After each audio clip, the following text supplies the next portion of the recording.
¿Qué tal? Mi nombre es Rubí Bejarano Ruiz y junto con mi compañera Nayeli Lisset Rivas Vázquez abordaremos el tema del Malleus Maleficarum o Martillo de Brujas.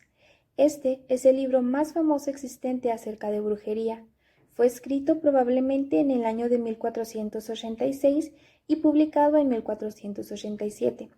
Se cree que los autores de este libro son Heinrich Kramer y Jacob Sprenger, aunque de este último no se tiene plena certeza. Sin embargo, su nombre se encuentra escrito en la portada de este libro.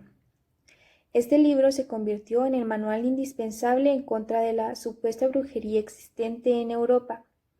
No se sabe con exactitud cuántos fueron las víctimas de los inquisidores que utilizaron este manual.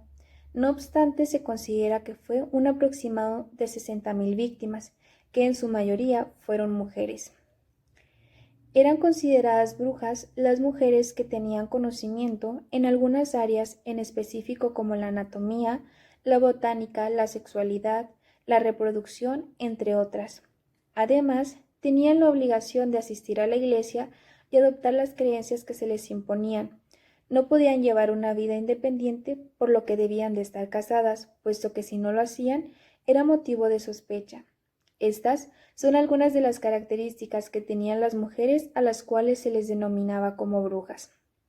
Durante 2 siglos, este libro ayudó a alimentar el terror de toda Europa. Cuenta con 256 páginas y el libro se divide en 3 partes. La primera de ellas trata acerca de los 3 elementos que coinciden con el maleficio, que en este caso son el demonio, la bruja y la permisión divina. Se afirma que los demonios y las brujas actúan ayudándose mutuamente y los inquisidores tienen la permisión divina.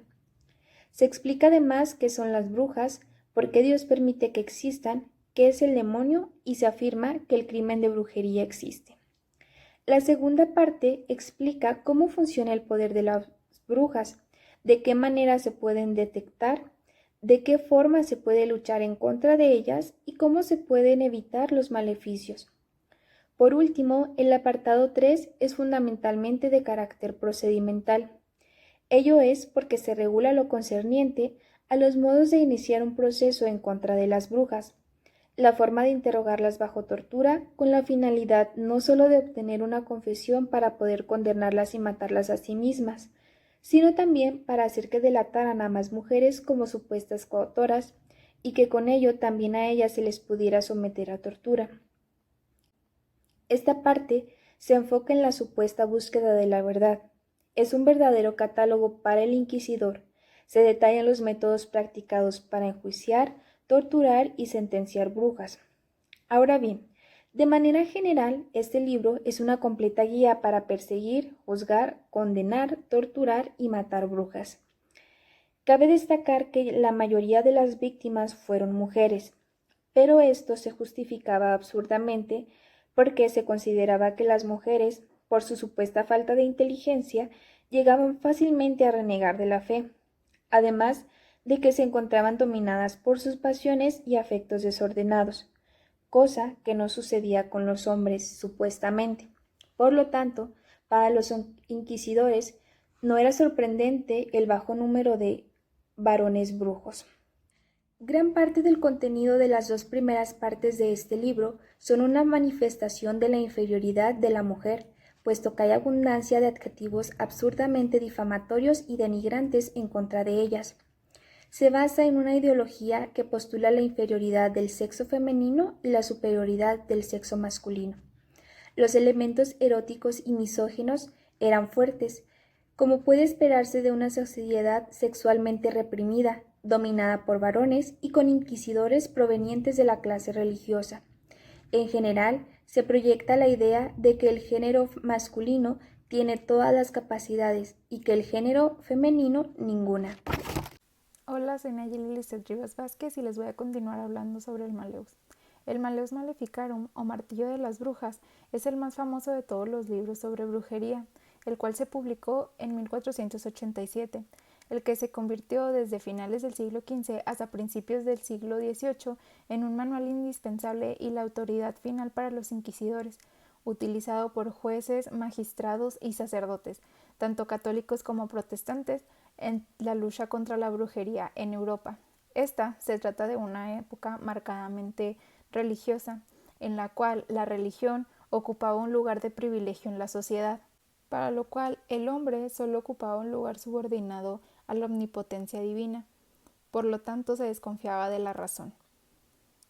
Desde el siglo XII, el diablo se había utilizado como una forma de control social, para lo cual la llegada del Maleus contribuyó a esta.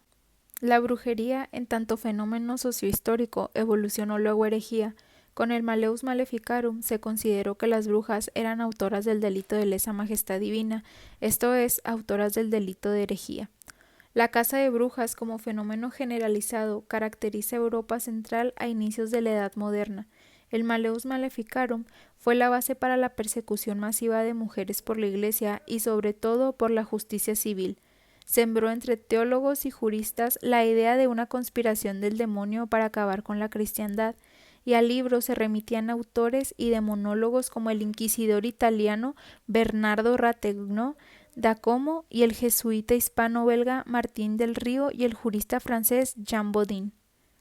La mayoría de las creencias y prácticas que aparecen en él están tomadas de dos obras anteriores, el Directorium Inquisitorium de 1376 de Nicolao Aymerich y el Formicarius de John Snyder de 1435. A pesar de que la creencia en la brujería es anterior al cristianismo, no es sino hasta 1484 cuando el Papa Inocencio VII hace constar oficialmente la creencia de la Iglesia Católica en su existencia mediante la bula papal Suminis Desiderates Affectivus. Poco después surge el Maleus Maleficarum en 1487, que se convirtió en la primera fuente a consultar para cualquier comprensión de la historia y la naturaleza de la brujería. A la vez, hizo accesible a un amplio público el concepto de la brujería demonológica, construyendo a la caza de brujas al atribuir autoridad y credibilidad a los procesos por brujería. Para el cristianismo, la virginidad siempre fue un ideal y según el martillo de las brujas, la mujer es peligrosa por su sexualidad, a pesar de ser necesaria para la reproducción. Según el texto, toda la brujería proviene del apetito carnal que en las mujeres es insaciable. La superstición se encuentra ante todo en las mujeres el sexo frágil, porque las mujeres son más crédulas, más propensas a la malignidad y embusteras por naturaleza. Existen tres vicios generales que tienen un especial dominio entre las mujeres: la infidelidad, la ambición y la lujuria. El Maleus Maleficarum se refiere a los inquisidores de la ley canónica y les otorgaba el derecho a utilizar algunas de las más despreciables formas de tortura jamás concebidas por la humanidad. La creencia común sostiene que el Maleus Maleficarum fue prohibido solo 4 años después de que fuera escrito. Sin embargo, no aparece figurar en la primera lista oficial de libros prohibidos por la Iglesia Católica. Esta es la historia de la matanza de las brujas, una violencia que, a pesar del ropaje de lo mágico y la superstición, no logra ocultar una distinción esencial para entender el fenómeno: la dimensión de género. Por encima de estos supuestos poderes sobrenaturales y malvados, muchos investigadores argumentaban que las mataban por ser mujeres, un feminicidio anterior al propio concepto y cuyos hilos llegan hasta nuestros días. Las notas manuscritas de las sesiones de tortura describen un perfil claro: mujeres pobres y generalmente solteras y viudas. El libro y la época reflejan una creciente angustia masculina sobre todo lo que tiene que ver con la reproducción humana, el conocimiento del embarazo, de dirigir el parto, incluso las hierbas abortivas. Todo esto era dominio de la mujer. Las mujeres acusadas de brujería habitualmente tenían un oficio, solían ser cocineras, perfumistas, curanderas, consejeras, campesinas, parteras o nanas, y realizaban sus actividades a través del desarrollo de conocimientos que les eran propios. Así sabían distinguir las plantas, conocían métodos para destilar remedios curativos o eliminar venenos, suministraban anticonceptivos y practicaban abortos. Estas mujeres eran vistas como transgresoras, se alejaban del rol que se esperaba de ellas en la época, desafiaban las nociones de sumisión, domesticidad, pasividad y cuidado maternal que esperaban de las mujeres hacia sus hijos. Por un lado, eran personas influyentes a las que acudían en busca de ayuda debido a las supersticiones, pero por el otro eran percibidas como subversivas, desafiaban el dominio de los hombres en la esfera pública y privada. Es por eso que las brujas Siempre han sido mujeres que se atrevieron a ser valientes, valerosas, agresivas, inteligentes, no conformistas, independientes y liberadas sexualmente, además de revolucionarias. Es por ello que hoy en la actualidad muchas mujeres se consideran brujas, porque son herederas de las injusticias que sufrieron sus antecesoras históricas y que hoy en día seguimos viviendo las mujeres. Hoy en día se sigue juzgando a las mujeres porque son independientes, porque no están dispuestas a supeditarse al patriarcado, porque con su actitud y su forma de ver el mundo se dice que desestabilizan la estructura hegemónica, porque asumen y promueven el derecho de elegir sobre su sexualidad, su cuerpo y porque interpretan y se definen a sí mismas.